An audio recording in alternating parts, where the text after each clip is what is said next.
The corporate office felt like a graveyard long before the stock prices began to slide.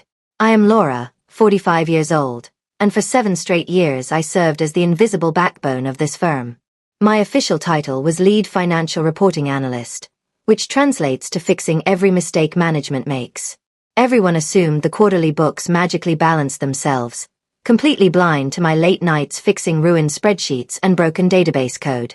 Everything shifted on a brisk Tuesday morning when the vice president strode into our bullpen beaming with unearned pride.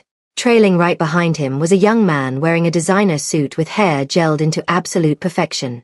The VP clapped his hands loudly to demand our attention before announcing his son, Julian, fresh out of business school, as our new director of strategic planning.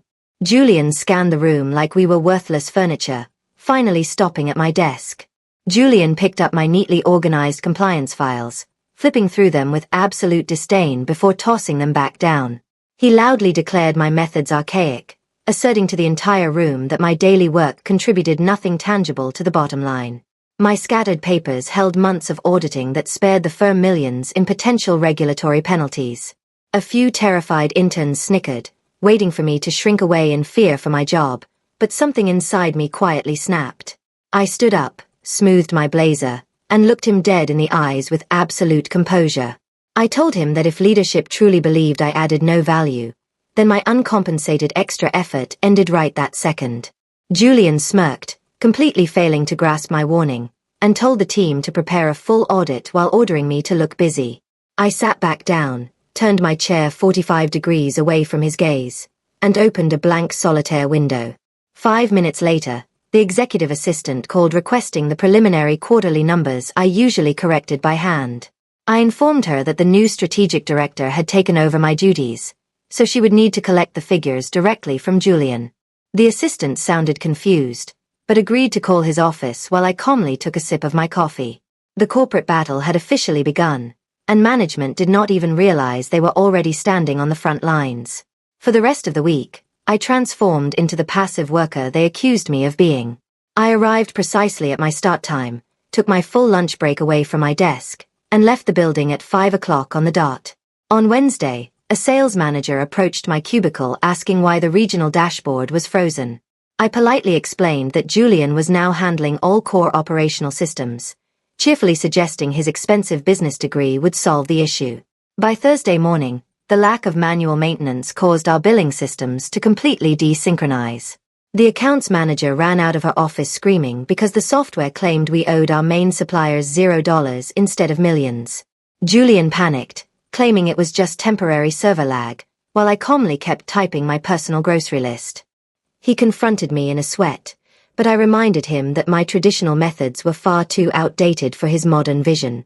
Friday brought the deadline for the final executive board presentation, a process I usually spent overnight perfecting to cover for other departments. This time, I entered only my assigned numbers, leaving every broken formula and missing calculation untouched.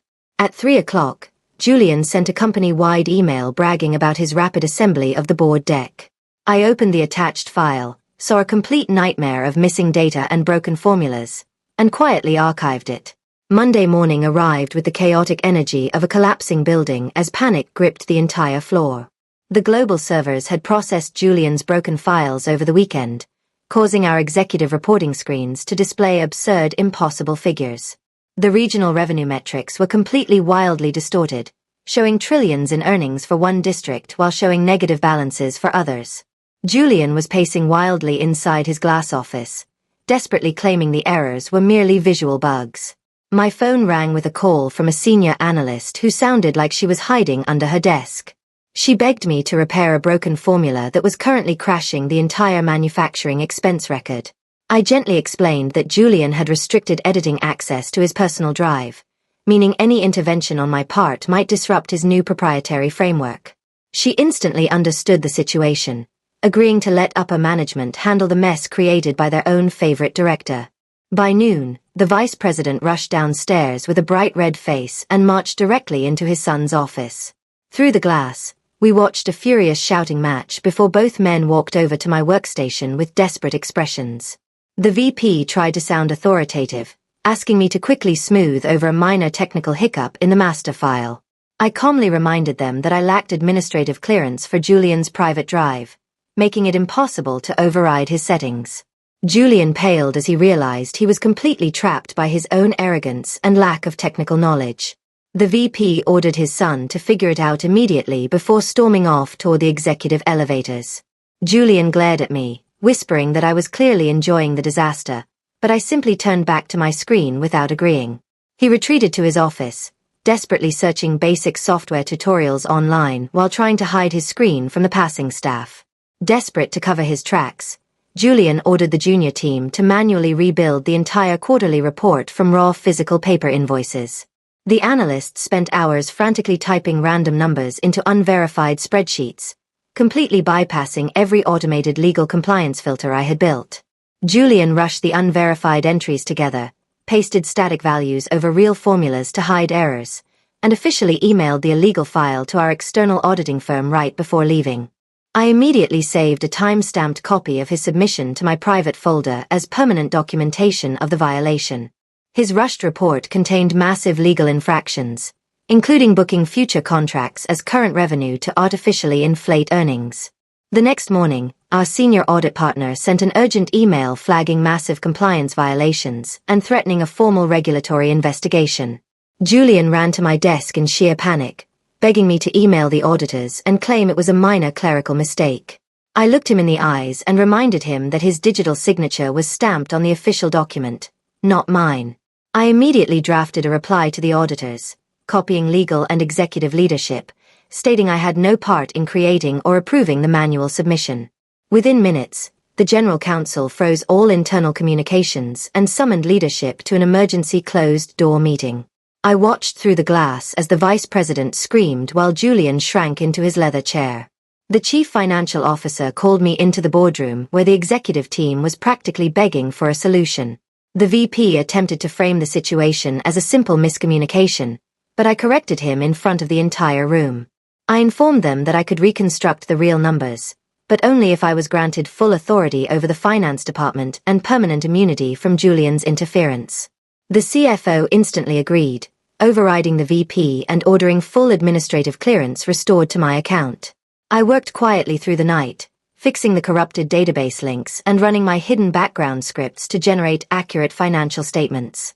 At 10 o'clock the following morning, I was called directly into the executive video conference with our primary institutional investor. The lead investor praised my precise accounting while openly reprimanding the vice president for sidelining the most capable person in the room to play games with his son's career. During the meeting, I presented a complete paper trail proving Julian had deliberately ignored system warnings and bypassed legal compliance filters. The General Counsel realized the company had barely avoided a devastating federal investigation solely because of my meticulous record-keeping. Within hours, Julian was stripped of his authority and forced to pack his belongings into a single cardboard box while the entire floor watched in silence. He walked out of the building without a single colleague offering a word of comfort. My promotion to interim controller was finalized that afternoon, complete with a corner office and the full authority to rebuild our team correctly. The vice president announced his sudden early retirement shortly after, leaving the department entirely under my control. I sat down at my new desk, cleared out Julian's leftover files, and re-enabled the automated compliance systems across our network. The operational dashboards instantly turned green, proving that true authority comes from quiet competence rather than loud arrogance.